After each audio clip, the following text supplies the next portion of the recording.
I'm sure as I approached the gallery that the street would open up and flames would start to jet out and weird shadowy forms would leap out of the ground before I got to the door of the gallery. Yeah, probably. If this freaks you out just by looking at it, then maybe this episode is for you. Even though this story is steeped in haunting peculiarity, I think you'll find that there is more to this painting than meets the eye. Although some have claimed to become nauseous just by looking at it, and others, upon seeing it for the first time, have felt suddenly gripped by an unseen force. I myself had a number of strange occurrences happen while researching it. In fact, Bill Stoneham, the man who painted it, said, "If you have looked at it, you're going to die." This is the Hands Resist Him painting, one of the earliest urban legends of the internet era, predating Slender Man, Jeff the Killer, and on par with Robert the Doll, and rivaling the origins of the Black-Eyed Children. And if you're still with me, make sure to stick around for more exclusive sneak peeks of the interview I did with Bill Stoneham himself. The interview in its entirety can be seen over on my Patreon. Make sure to, and without further ado, I present to you the Hands Resist Him haunted painting.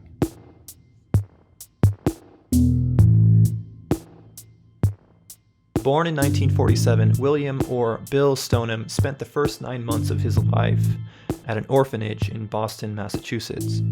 At that time, his adoptive parents moved to a small apartment in Chicago where, when he was 5 years old, his father snapped this photo of him along with a neighbor girl. It was here where, during financially stressful times, Bill recalls sleeping in a closet so his family could save money. He reported to the Daily Dot that it was like being an article of clothing rather than being a little boy. Shortly thereafter, his family moved to Southern California, where he would grow up and eventually become an accomplished painter. In 1972, his professional career began. He was contracted for 2 years to paint for the Charles Feingarten Gallery, at which point he was suffering the pangs of the artist, desperately just trying to get by doing what he loved.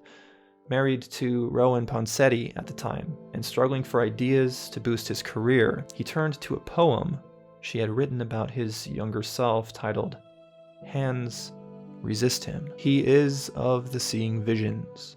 His strokes reveal them. In a rush of color, of madness, of mystics, and his head is the highest center, it must confront its enemies. Hands resist him like the secret of his birth.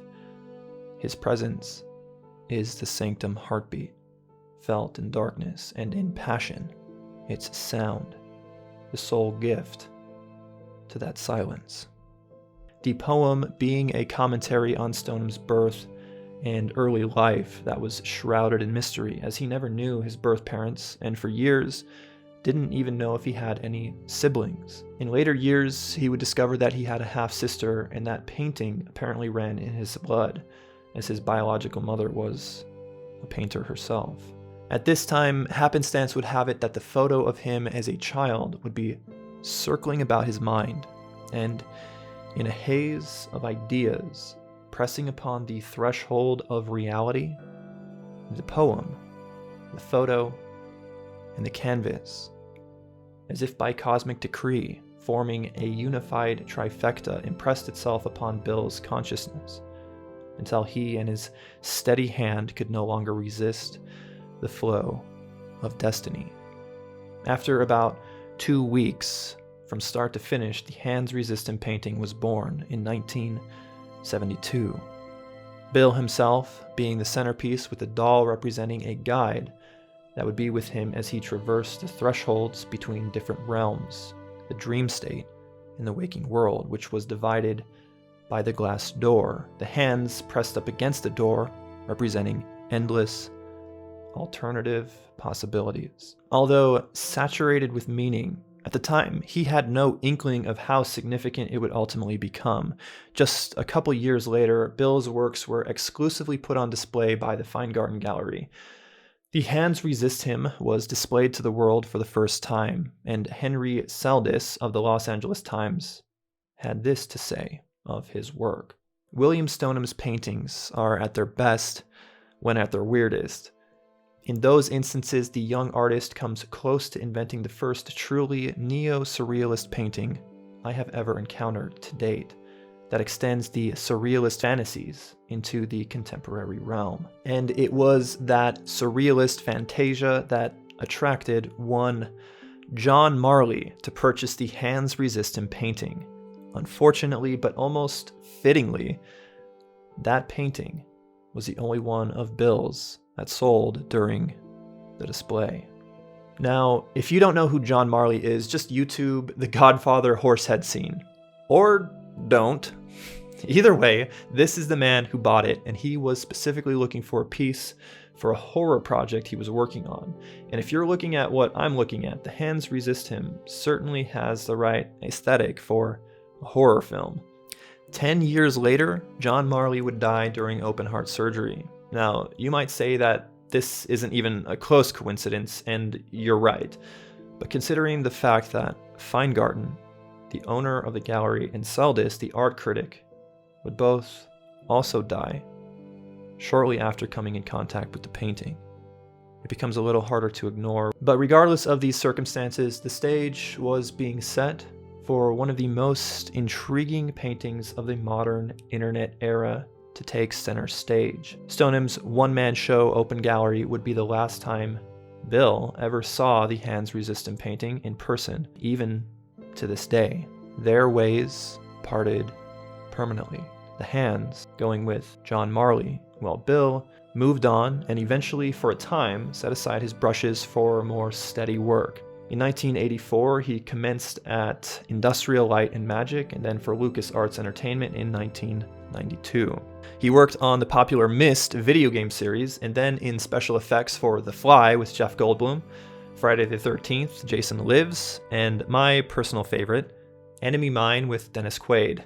He helped create the Drax. Seriously underrated movie, by the way, because even as a kid, I knew the significance of the underlying moral implications it was presenting. Seriously, right after you watch this video, go watch Enemy Mine and appreciate William Bill Stoneham's work.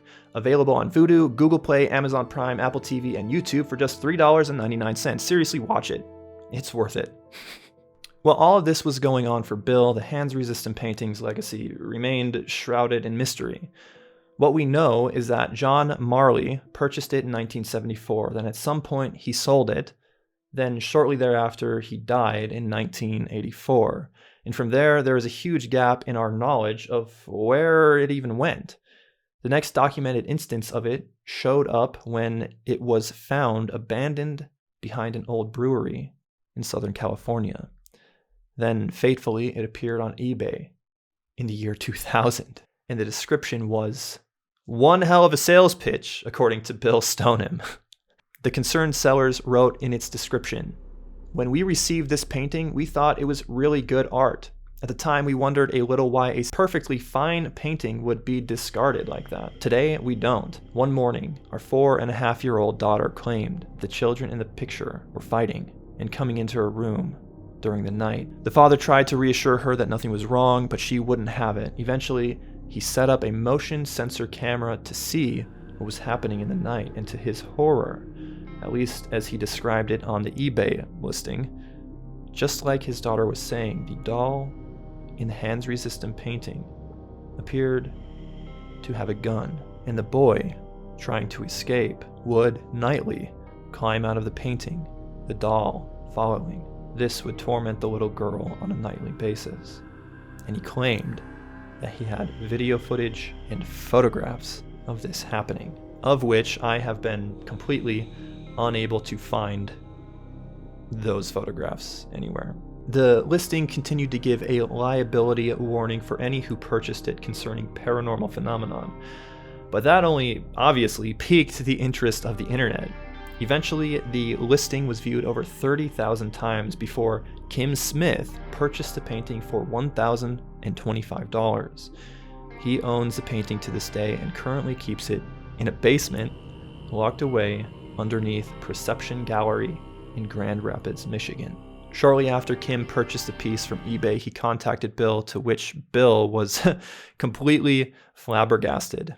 In an interview with Empty Frames, he said concerning the eBay listing, "It was a gimmick. Being backlit like that, of course it's gonna look strange. But seeing his creation from decades earlier that was based off of an image of himself with significance behind even the name of the painting, the haunting backstory aside, it was especially moving to a profound degree.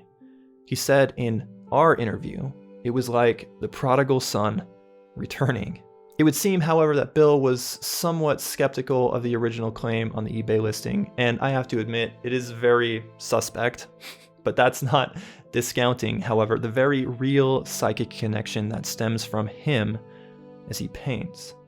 And shortly after the eBay incident, Bill would be inundated with fan mail concerning the piece, and sometimes his immortal soul. After a certain Dominic expressed concern of his salvation upon seeing the painting for the first time, Bill responded back by saying, "The hands resist him is the bioluminescent lure dangling from the jaws of my abysmal nightmares. They are quite content at such depths, weightless, eyeless, blind to the possibilities, but pulled into the surface and onto the deck of your pilgrim's vessel, and they suffocate, transformed from my nightmare into your catch of the day, homeless, headless, meaningless. I prefer the pain of drowning in a sea of possibilities to salvation in a desert of certainty." Wow. When I first read that, when I first heard that, I got chills. And even just reading that for this video, I got chills. Imagine being the person who got that response back.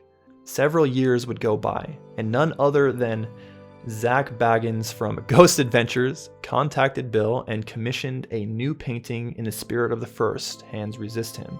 Although at this time, Bill had already painted 2 sequels to the original, Resistance at the Threshold and Threshold of Revelation. This encounter with Zach Baggins would inspire the first prequel. The Hands Invent Him was then born. Bill would say that if anything, it was this prequel that was haunted, not necessarily the Hands Resist Him. He relates a couple of strange occurrences during its inception, something to do with a tricycle and a gang of rats from hell. Things got a little gory, to say the least. This group of about 6 rats had chewed through the drywall and fallen down into the studio, and they couldn't get back out. Wow, okay. Because they couldn't jump up high enough to get out through that hole. So they're here in the studio, and they're getting behind some of my paintings that I have leaning up against the window or whatever, and decide whether or not they're going to hang out here and have a family. Yeah. And here's these 5 or 6 rats. And I just freaked out. I just took my pellet rifle and I shot behind the painting, lined up with them, and I shot it, and I killed 2 of them with one shot right there. Wow. And the other ones I trapped, and this is a little gruesome. I chopped one with a machete. You gotta do what you gotta do. I mean, these rats had invaded, and I was completely freaked by the idea that that these things were going to start chewing up my work. I won't tell you which painting, but one of the canvases has blood on it. After The Hands Invent Him was finished, that made in total 4 in the series, in chronological order: The Hands Invent Him, The Hands Resist Him, Resistance at the Threshold, Threshold of Revelation, and then a stunning 5th piece was done just earlier this year, 2021, called What Remains. All of this is culminating into what we have today of the body of Stoneham's work, but there are still large gaps in our understanding of exactly what and why the original painting became what it did. Greg Gibbs, who made House of a Thousand Corpses, is on a mission to help fill in some of those gaps. He is currently making a full-length documentary about Bill Stoneham and the Hands Resist Him painting, and I, for one, am eager for it to come out. Here is more of the interview that I did with William Bill Stoneham that can be seen in its entirety over on my Patreon. For just $1 a month, you can gain access to it and many more perks for joining the Moonlit Ghost. Make sure to stay tuned after these credits for a sneak peek of next week's amazing Moonlit tale. Thank you guys so much for joining me today. I will see you next Monday. This has been such a pleasure talking with you. I'm gonna wrap this up with one final question. And so you still do commissions, right? Yes. Would you be willing to do a commissioned painting for me and my channel, The Moonlit Ghost, in the spirit of one of my poems? Possibly, yeah. Possibly. We could communicate. We can communicate an email after this about if that's a possibility. I just wanted to see if that was even a remote possibility. It's a possibility. Okay. Matter of fact, I have a big canvas sitting there with nothing on it. Hey, that works. That works. In 1952, 2-year-old Keith Parkins vanished from a ranch in Ritter, Oregon. 3 miles away from where he was last seen, searchers found his footprints that had apparently walked through a herd of cattle. Then the next day, and unbelievably 12 miles away in Skull Canyon, the searchers found something that to this day has mystified investigators. Make sure to tune in next Monday to find out what happened to little Keith Parkins.